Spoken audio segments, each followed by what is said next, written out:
welcome back to the Wealth Builder Movement. We are here this night and we are talking all things real estate investing. So I'm going to launch us right into this first segment, which is what is investing about in real estate from a very basic one-on-one perspective. I am here with the Starks. We have Christine Stark from Leverage Property Management Group. Added the group on myself. And then we have William Starks, who is here from G Starks Realty. They are a married couple. And I love it that you both, although you're married, have two individual businesses in a related market. And so I'm going to be picking both of your brains in terms of what those businesses entail and how you can help other individuals that might want to get into them as well. So I'm going to start with you, Christine. And I wondered if you could talk us a little bit about, what is it to really get into real estate investment? What are the main ways that people can invest in real estate, via flipping or rentals or buy and hold? What are the kind of maybe top three ways? Those are all three good ways to get involved in real estate. I guess the most important thing that you want to look for is the area that you're going to be investing in, what kind of return you're going to get on that investment. When you're doing flips, of course, it takes a little bit more time. We're in a different market right now, so you're not having to hold the property as long. But with rentals, that's a long-term investment, so you plan on holding on to that property for quite a while. So that's a good way to go. Wow. And then I'm going to flip the question now to you, William, in terms of, let's say I have a little bit of spare change I've saved up. Maybe I own a home. I may not, because nowadays people are kind of jumping right into maybe even commercial investing and before they buy their own home. But I'm really timid because I heard this real estate thing is kind of dangerous. So can you talk to us, maybe share a little bit of your journey in real estate investment? How did you get started? How did you get over those nerves of I could go bankrupt? Right. So yes. Well, it was really a no-brainer. My mother, when I was little, she was a real estate agent. And my father was a contractor and he built houses and garages. So I was always around it. So just kind of staying around them and seeing the particulars of what goes into it.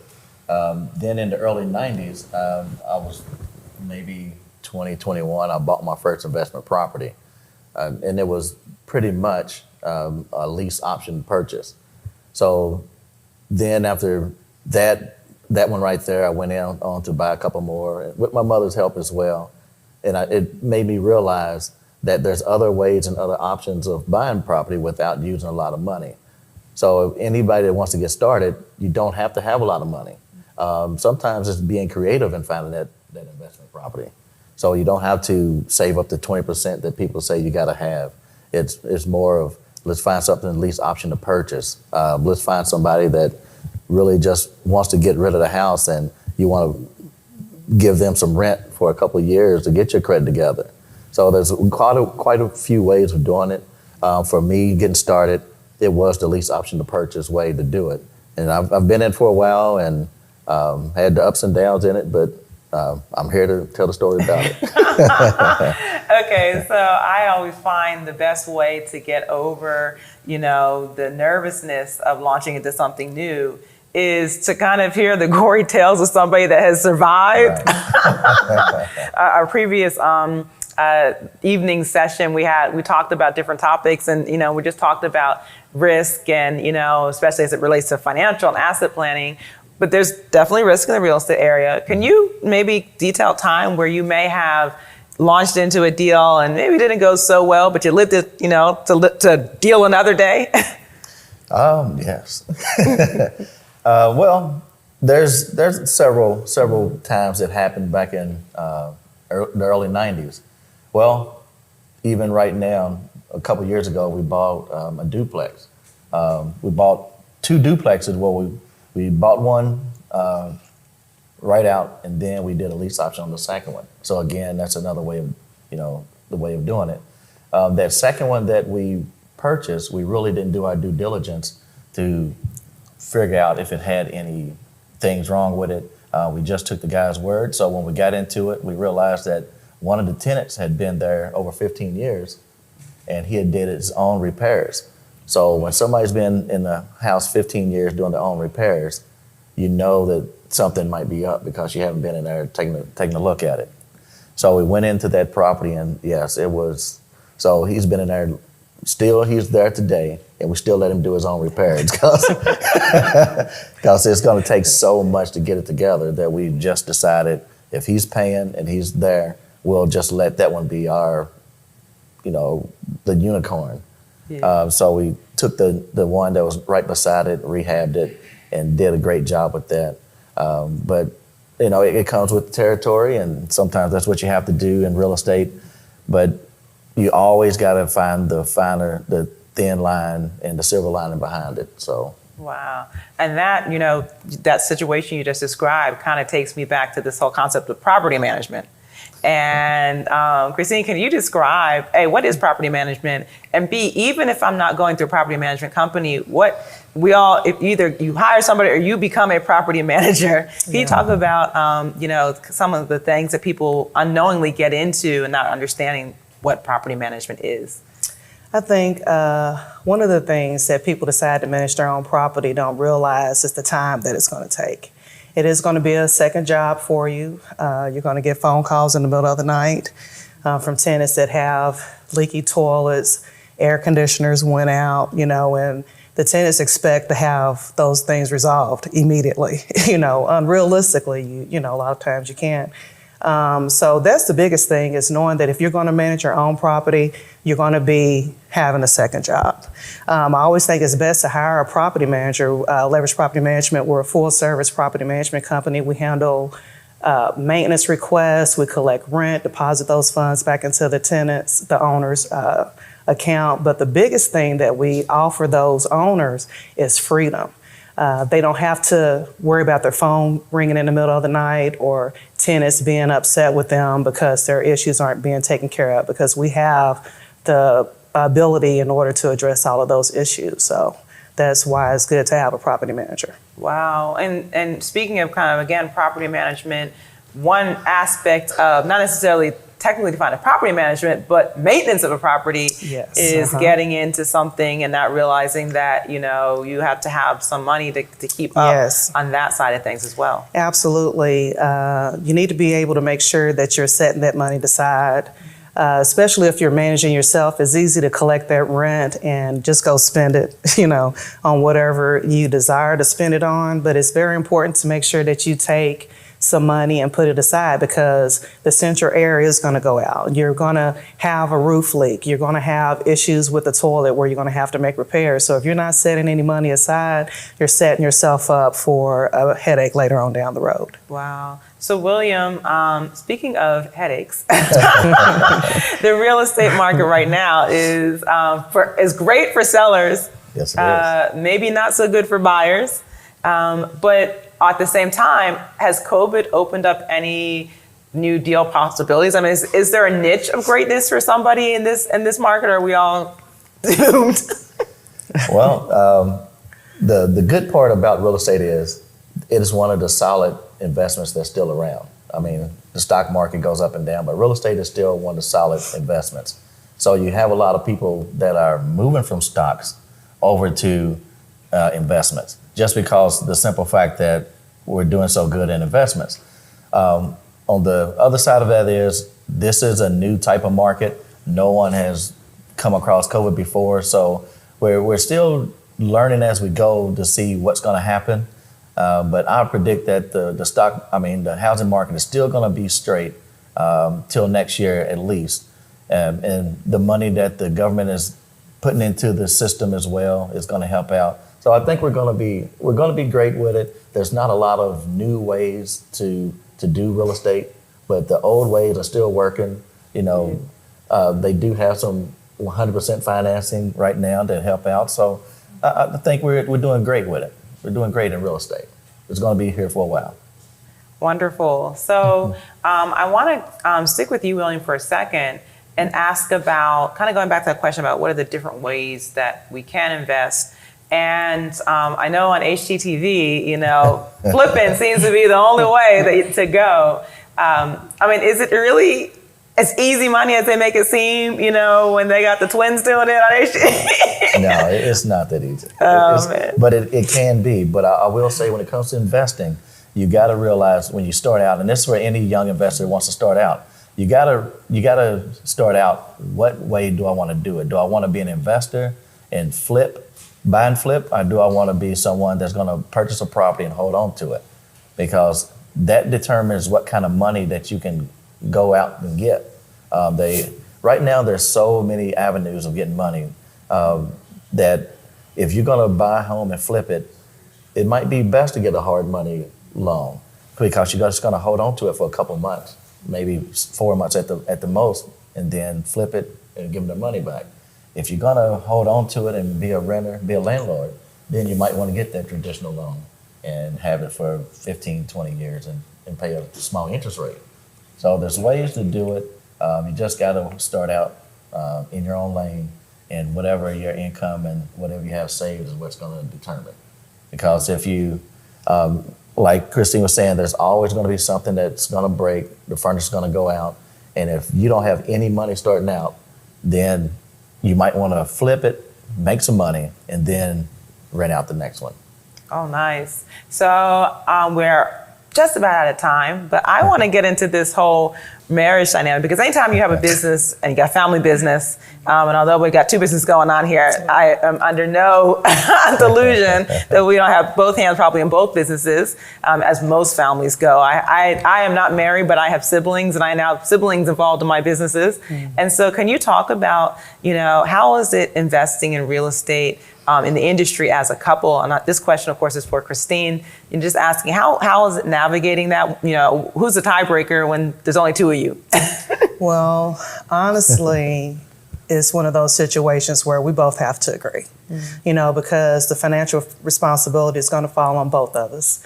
And if he thinks it's a great deal and I don't think it's a great deal, then we're not going to push forward on it. And if I think it's a good deal and he doesn't, then we're not going to push on it. We both have to see eye to eye on this, because this is not something that you take lightly. It's a mutual agreement. So, and that's just how we handle it. If we both don't see eye to eye, then it means it's not for us. Wow. William, does it help that you both are very knowledgeable in the area? It's not like one person you're trying to have to educate them. Does that help? It does help. And I see that you didn't ask me the answer. No, I did not ask you that. Well, you can give a response. I saw that you were eager to give a response. So it does help to have two people that are opposite when it comes to trying to work it out. I'm a person that I've never seen a cliff that I wouldn't jump off of. And she's the one that always walks up to the cliff and got to check the temperature, the height, the width. So we do 90% of the time get into a difficult situation of trying to figure out our best deal. Oh, okay. Different answers, but I would expect nothing less from a married couple. So that's it. We don't have any time left for this particular segment, but please stay tuned. We'll be coming back and going a little bit deeper into Airbnbs and rentals in that industry. So stay tuned. Right after this commercial, we'll be back. Thank you.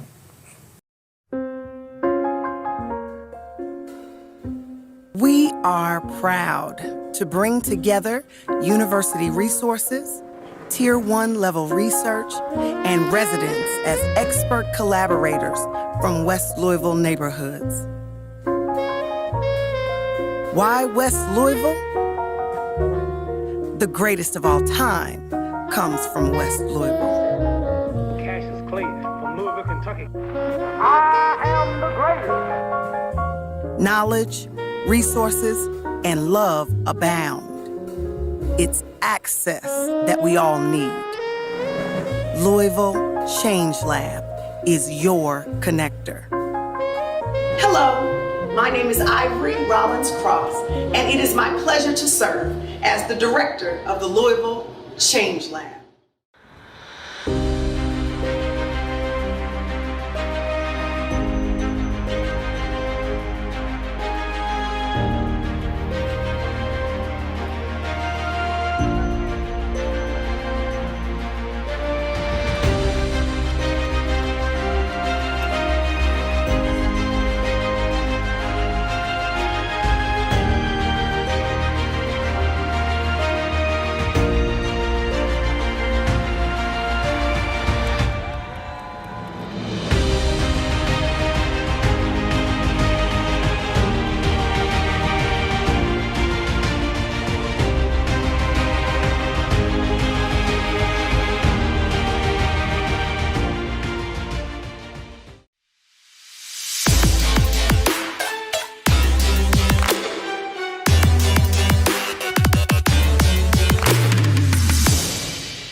Welcome back to the Wealth Builder Movement. We are here to discuss how can you buy the block? And we're not just talking about you individually buying a couple of houses, for your family portfolio, but we're really talking about how do we be part, especially as African Americans, part of revitalization of a whole neighborhood that has perhaps been disenfranchised over the years. And so I am so happy to be here with Yvonne Smith, who is the CEO and president of One West, which is a nonprofit org here in Louisville, Kentucky. And I'm of course gonna have Yvonne give more details about what One West is in a moment, but the topics that we'll be covering here go so far beyond that because Yvonne actually has a background.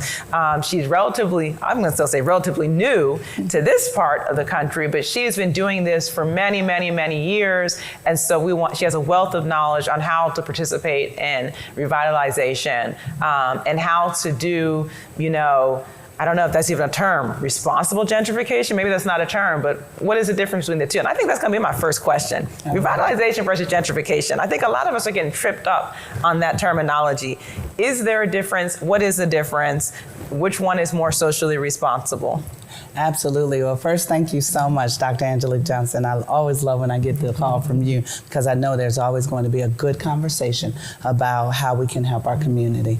I will also say that One West is a nonprofit that was developed by the 2014 Bingham Fellows class, and it was a class comprised of people from across the city, including the West End. I love to say Woody Porter was the visionary behind what could happen in the West End, along with other leaders that have come up with a great plan. And we are operating on a 5-year strategic plan.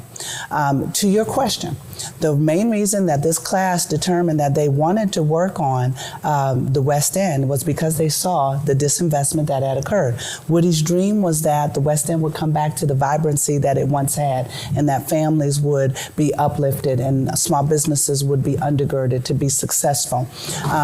But what we found were a number of things. There were significant vacant and abandoned properties. There were significant challenges that are germane to Kentucky, whereby that the residential properties are required to pay their taxes. In so doing, many of them had to go seek resources, many times predatory lenders, to finance those taxes. As a result, you have many families with multiple liens on their properties by companies that are quickly escalating the price of that investment or that loan. And so those families are really hogtied from being able to divest themselves of the property and or earn real equity in their property because it's being siphoned off in those loans. So that's just one. The other thing that we started to see was on the commercial property, that there were so many absentee landlords and so many of our renters, our business renters, were not in a position to buy those properties, nor were many of those landlords making the kinds of improvements and maintenance that needed to be done. So when we get into the issue of gentrification and responsible revitalization, you can't gentrify what's not there. So in some cases, with over 5,000 vacant and abandoned units, there's an opportunity to put those properties back in play and to have people move into those properties. Does that mean that those people will be the same raised socioeconomic level as the people that are there? No, you really can't guard for that. But when we talk to the community during our 2018, 2019, 2020 period around looking into what the community's concerns were around gentrification, and we did a national conference on it. The community's concern was forced displacement. People want the right to retain the historic values of their neighborhoods and also the camaraderie between neighbors and the history of multi-generational ownership and or renting in certain communities. There's a culture there that is very proud culture here in Louisville.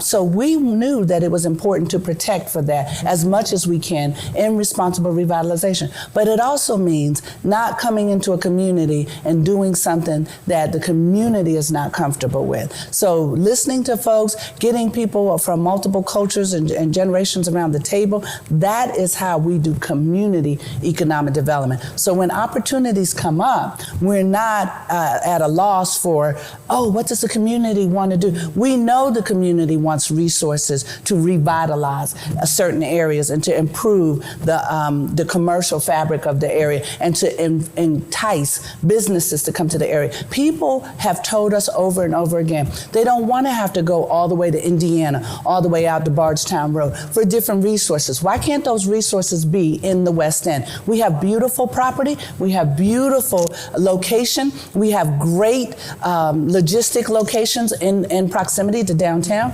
We should have great viable retail in our communities, and we should have great options on housing. Wow. And so my next question is really about how can we, as Black families, Black individuals, how can we participate? Because I know a lot of, people I've been talking to around the nation, my friends, my peers even, are saying, hey, clearly we see revitalization is coming down, or we may even see, in many cases, you see gentrification is coming down the road. Mm-hmm. And so they're saying, hey, I'm actually going to intentionally buy into a neighborhood that I see is being gentrified, not only because it's a great financial investment, mm-hmm. but because I more so represent, of course, you may or may not be from the community. In some cases, people are going back home, right? That's so maybe right. where their parents used to live on. Right. But I more so identify with that community, mm-hmm. and more likely as a homeowner in that community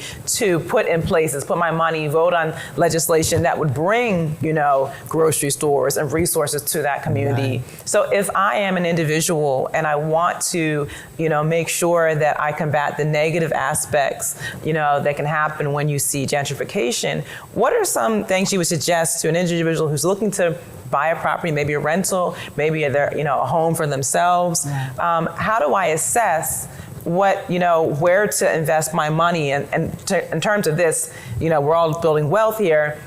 How far out can I see gentrification coming so that maybe I can invest early enough, because sometimes we don't have the wealth to get in the game when it's already popping, right? They want to invest early. So how do I know if a neighborhood is, under the threat of gentrification and it's a good opportunity for me to come in early and do my part, build some wealth, and also lean more towards revitalization? Well, I will say, number one, first let me say, the interest that we have is in community economic development, helping to see to it that those that are there benefit from their local economy and their local community. So we are focused on helping homeowners who are there stay there and build wealth and multi-generational wealth at that. And then we are also recognizing that we need to really study this issue of renters, how not to displace renters who want to be there. But when you start looking at the wealth creation component, people are already doing just what you're saying. A lot of times our community is the first to disregard the number of Black investors that are already coming to the community. There are many ways to do it. They can do it individually by looking at homes that are available with realtors. But I always like for people to think about, look at the banks that are foreclosing on properties or that have foreclosures. They want to unload those properties. And so that's another way for people to look at it. So then there's the other option of groups. Groups can invest together, but I don't want people to miss the fact that we have a large number, and I'm excited about this, of minority individuals investing in the West End. And because of family ties and also historical aspects, they understand the value of that. And so they're building their wealth by making those investments. And I'm meeting more young people that are doing that. And when I say young people, under 35. Yeah, and predominantly we have, primarily we have a very millennial audience with the Wealth Builder movement. And, we've been talking a lot about, Louisville and the West End of Louisville. And for those, again, our audience members that may not be familiar, the West End of Louisville is a historically Black part of town and predominantly Black part of town even today. But we know in every city, the one you're in has such a neighborhood, a disenfranchised neighborhood, where there's, an opportunity for revitalization, a need for revitalization, but also to protect the interests of those that are living in those communities that have been there, for generations. So as we talk about this, and we only have time for one last question, but you have not only been based in Louisville, did you see the same things in Ohio?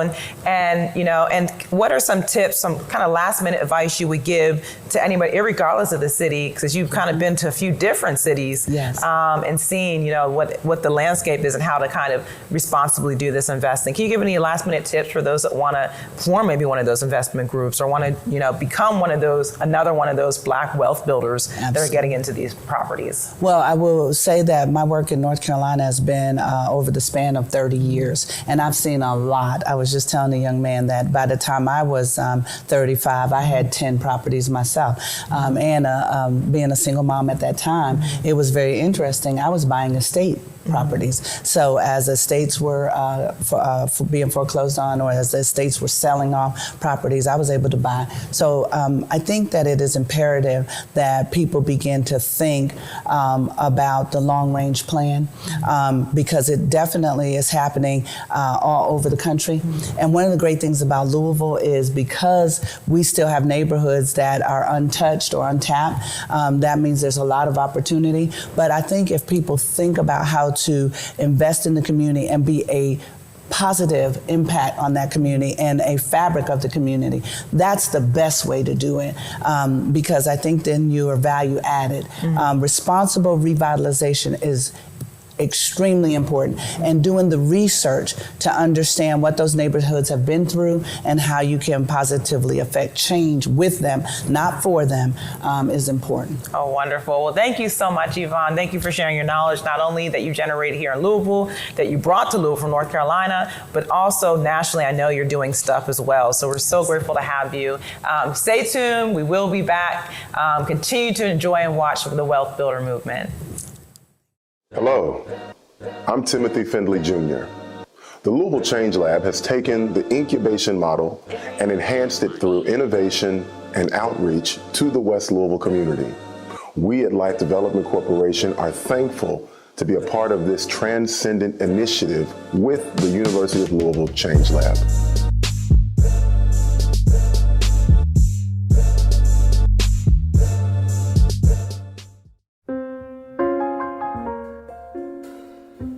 We are proud to bring together university resources, Tier 1 level research, and residents as expert collaborators from West Louisville neighborhoods.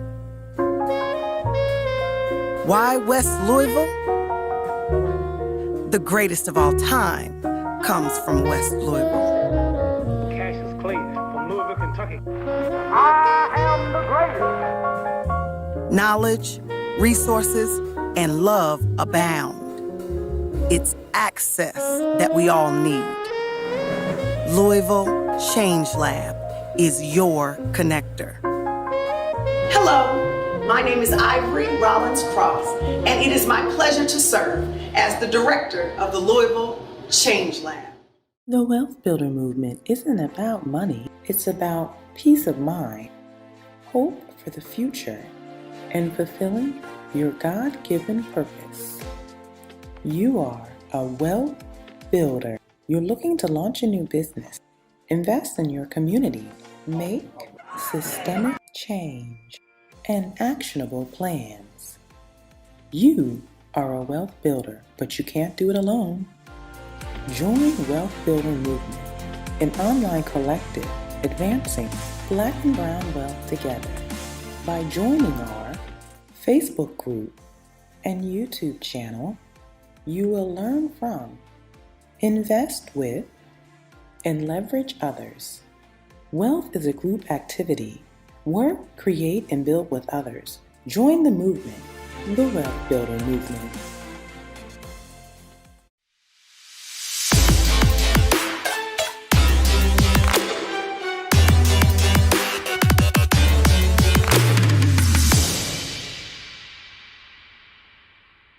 Welcome back to the Wealth Builder Movement. For this final segment of the evening, I'm excited to talk about Airbnbs and rentals. I know a lot of us are either in the game or trying to get in the game. I'm trying to get in the game. So I am here with Ricky Mason from Brainstem University. And I'll say that's his, I want to say day job, but it's a whole company that I hopefully get a little bit of information on today. And I'm also here with Louis Legier from Legier Investments. And I am so excited to be here with both of you. So Louis is joining us virtually.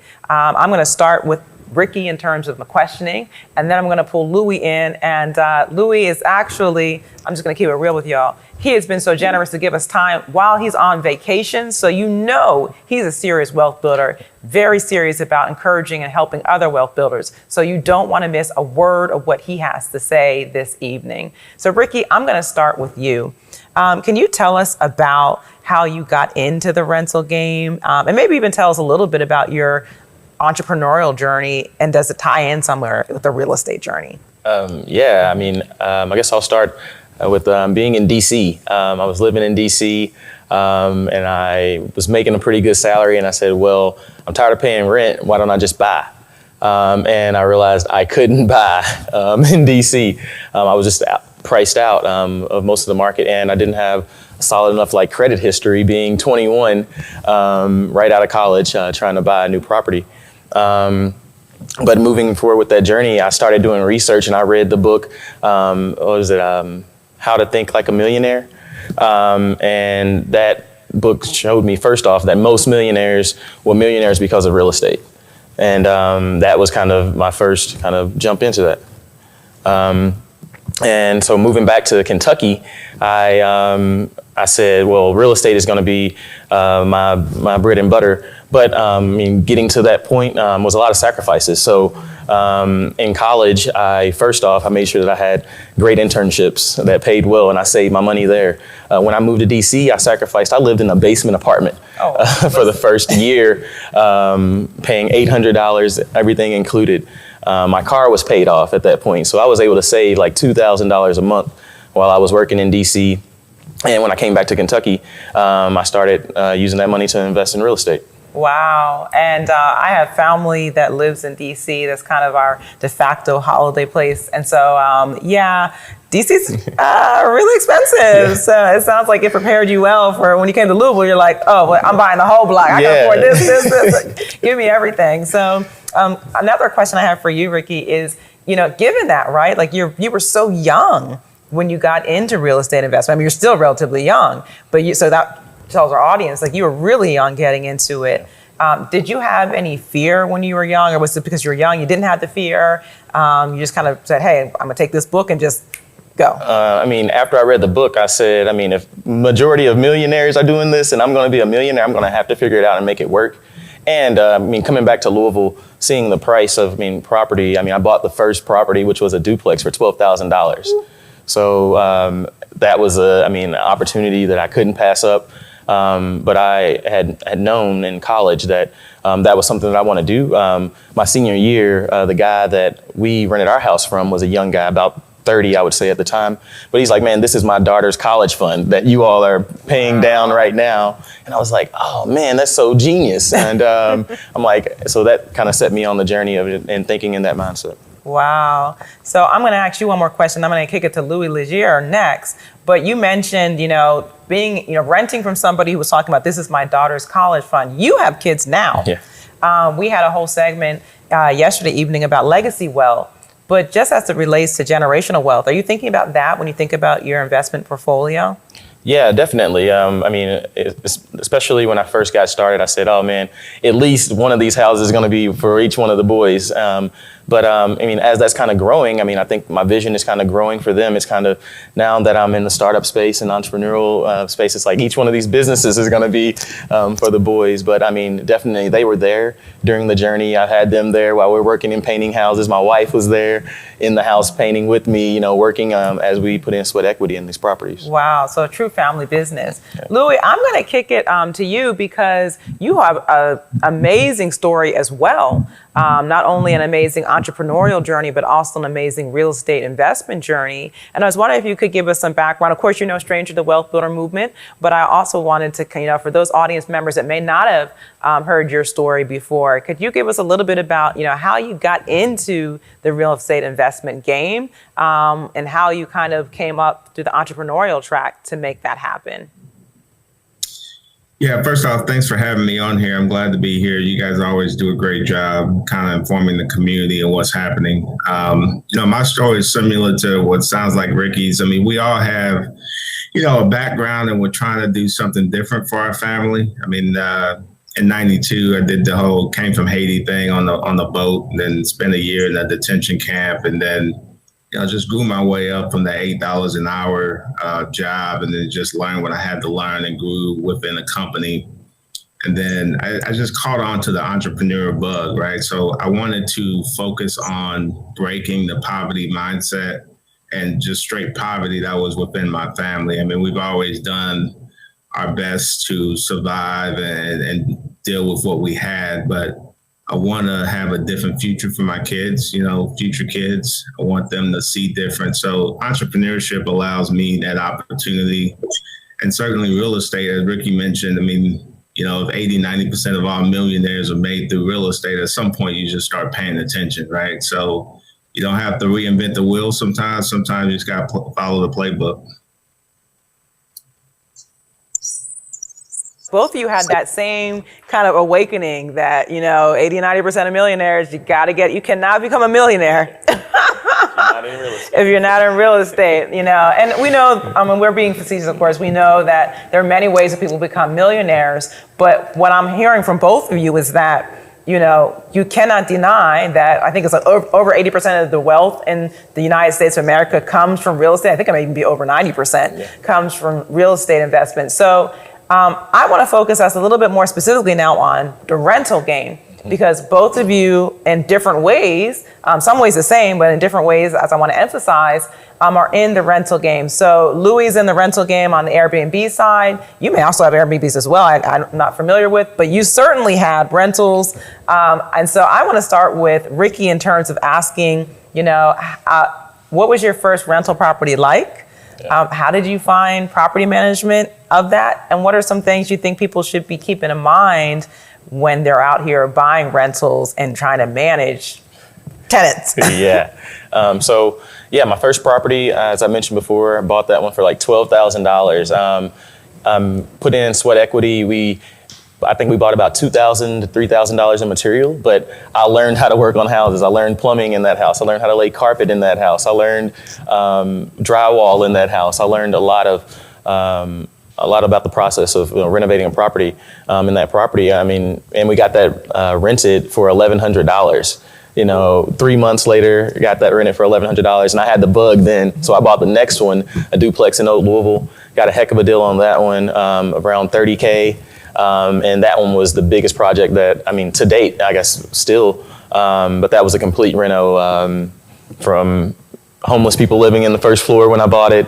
The second floor didn't need as much work, but we had to do the full deal, all furnaces, all hot water heaters, plumbing, electric. Rentals, I think I chose rentals over like flipping or something like that, just because I felt like the equity that I was gaining in the property and the monthly income, like I'm winning twice. Like I'm getting paid every month and I'm growing equity and wealth. So that's kind of what led me into rentals over some of the other options. Oh, wow, that's great. So I'm going to Louis Legier now, and I'm going to be asking you as well, kind of what was your first rental, and then how did you end up in the Airbnb game? And then tell our audience, because some people just have maybe one house, maybe a bedroom, maybe two houses that they're doing Airbnb. You have multiple floors of massive buildings so you were really in it. So tell us a little bit about your first rental, and then how you got into Airbnbs, and then why you've chosen to scale it so much. Yeah, so my first rental I bought about 6 years ago. I still own it to this day. It's on the east end of Louisville, but I was going to all the classes, reading all the books, listening to all the YouTube videos, and the one consistent thing that everybody kept saying is just get started. I mean, get started, because what you learn, doing it'll always be more than what you can read about. So that property there I still own and had tenants in it for all 6 years, just signed up another 5-year tenant. And that house there taught me most of the things I know in real estate. I mean, I learned how to deal with things. I learned how to communicate with tenants. I learned how to find tenants. I learned how to weed through the applications and things of that nature. So I do have some long-term investments as far as real estate. And then for the short term, we're now currently up to 50 units and we're climbing. We want to get to different, right now we're downtown Louisville around all the destination areas. We want to get to other areas in our city as far as like places that people will visit. So we have a national/international plan, Lord willing, that we want to grow to and be to. So myself and my company, we're big on fixing a need. I mean, as I was traveling West Coast, East Coast, international, I just saw that we didn't have the short-term rentals at scale in Louisville, Kentucky. So if there's a problem and I'm trying to talk to others about, hey, we should do, short-term rentals at scale. And at that time, the banks just didn't quite understand and still learning what that was. So there's only so many times that a person like me will ask. At some point, you just go off on your own and do it on your own. So I started self-funding one by one, and then now we're up to the 50 and looking to get more in the upcoming weeks, months, and years. Wow, that's amazing. So started with one, all the way up to 50, on your way to a national plan in this area. I mean, that's just phenomenal. I mean, both of you are just doing things, and again, both of you started very young. And I keep emphasizing that because just like people say, hey, if you're gonna, start saving for retirement, if you're only invested in a mutual fund, at this age or that age, people have to understand real estate is the same. If you only get in early enough, you take that equity that you get from your early deals and it just starts compounding, and then you get bigger and bigger and bigger and bigger deals, and you end up with, 50 Airbnb units and a whole national plan. So I think that's phenomenal. Well, we don't have much time left, so I kind of wanted to get from each of you, I'll start with Ricky, really briefly. Can you give maybe one or two actionable things that somebody watching today could do if they want to launch into the rental industry? Yeah, I mean, first off start figuring out what you can sacrifice and where you can save more money. Having that down payment to get into that first rental is going to be great. Or if you're young, kind of like we were when we got started, house hacking is a key. Or even renting a property and renting out rooms to your roommates. If you can leverage your credit or your high income to rent a 4-bedroom rental and rent out 3 of those rooms, then you just decreased your expenses right there. So start figuring out ways that you can increase your income so that you can have a down payment for that rental, however you're going to do that. Secondly, just start figuring out what type of lifestyle you want in the real estate market. If you want to do rentals, I chose that because that's long-term money. I'm making money monthly, but I'm also growing equity as they pay down my mortgage monthly. Or if you want to get into flips, which I think a lot of people try to jump into that and they're like, okay, I'm going to make a lot of money at one time. But when you're doing those flips, you got to realize that that's like a 6 to 8 month maybe plan that you're on. So they made 100,000 in maybe 8 months or a year working on that flip. So you got to kind of put all that into perspective when you're kind of thinking about getting into real estate. Wow, that's some really great advice. Louis, do you have any last words kind of in terms of advice for those that want to get into the Airbnb business? What are the different ways that they could do that? Yeah, I mean, the biggest advice I'd give to everybody is, I know this is the Wealth Builders Conference, right? But you got to figure out what your definition of wealth is. I mean, not everybody wants to be a millionaire. You could just aspire to give your family a better life. So from the short-term rental business, you don't have to think, okay, well, I can't get to 50, right? You got to simplify the business model and just think, okay, a lot of people actually, one of the most profitable areas in short-term rentals is actually renting out a couch or a room. It's not actually a whole apartment or a whole house. So you start small where you can rent out a couch, you can rent out a room on your property, and to where you get income coming in that way. And, you charge $35, $50 a night and get a few bookings a week. And then that way you can generate cash, and then you can kick over to Ricky's plan because that helps you get the down payment to actually acquire a property at that point, right? So Both plans are great. You just got to figure out your definition of wealth. But most importantly, it's about taking care of yourself and your family and then get started. I mean, putting it off and putting it off, eventually you're losing, time that's very valuable to you and your family. So takeaway for the night, get started, stop putting it off, jump in, don't worry. So I'm so glad that you both have joined me for this evening segment. And I want to encourage our audience to please stay tuned. Tomorrow evening, we're going to be talking about entrepreneurship. We're becoming the entrepreneurship ecosystem for Black businesses. We're going to be talking about how do you launch a business. And we're even going to be talking about how do you go from a concept to a corporation. So we'll see you again tomorrow night. Stay tuned and continue building wealth.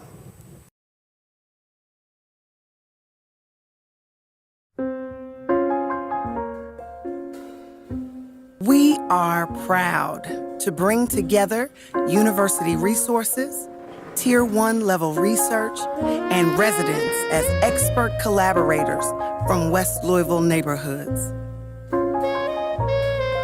Why West Louisville? The greatest of all time comes from West Louisville. Cassius Clay from Louisville, Kentucky.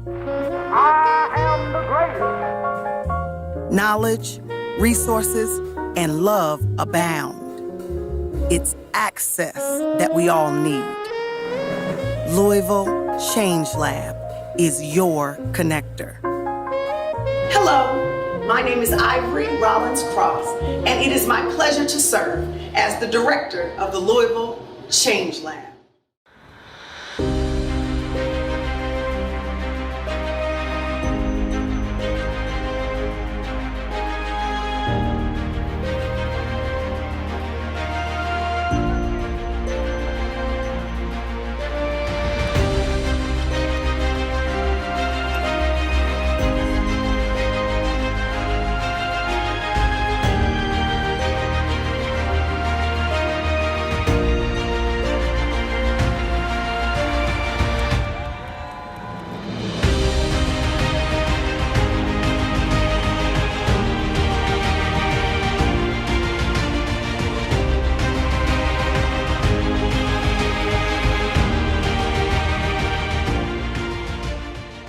The Wealth Builder movement isn't about money, it's about peace of mind, hope for the future, and fulfilling your God-given purpose. You are a wealth builder. You're looking to launch a new business, invest in your community, make systemic change, and actionable plans. You are a wealth builder, but you can't do it alone. Join Wealth Builder Movement, an online collective advancing Black and brown wealth together. By joining our Facebook group and YouTube channel, you will learn from, invest with, and leverage others. Wealth is a group activity. Work, create, and build with others. Join the movement, the Wealth Builder Movement.